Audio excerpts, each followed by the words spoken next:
มาเด้อพี่น้องเทียม บ้านเฮาก็ซ้ำนี่ล่ะ บ้านเฮากับ3บ้านเฮาอีก บ้านเฮาซ้ำบ้านเฮานี่ล่ะมาเด้อพี่น้อง แรงงานไทยได้เสียเร็วว่าซั่นบ่ ขอบคุณเจ้าภาพครับขอบคุณเจ้าภาพครับปลาแกครับ ครับผมมันหมานต่ออีกนิดนะครับเด้อ รอบนี้เป็นแสนรอบหน้าเป็นล้านมันครับขอบคุณพี่น้องครับเป็นจังได๋เนี่ยถูกเด้เป็นแสนเหรอถ้าบ่ดีลายบ่ถูกได้ดิเต็มคำกับตุ้ยมั่วแท้ตาเลือกออกเนาะไม่งัดออกจังวะจอนซอมนี่เน็บขีดตะกะเล่ไว้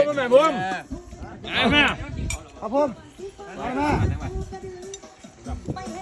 ท่ามกลางสายฝนแต่ยังมีความอร่อยและอบอุ่นอยู่เสมอกินแบบนี้ไม่ต้องก่อไฟเด้อบอุ่นเสมอหน่อยดิสดๆหรอครับ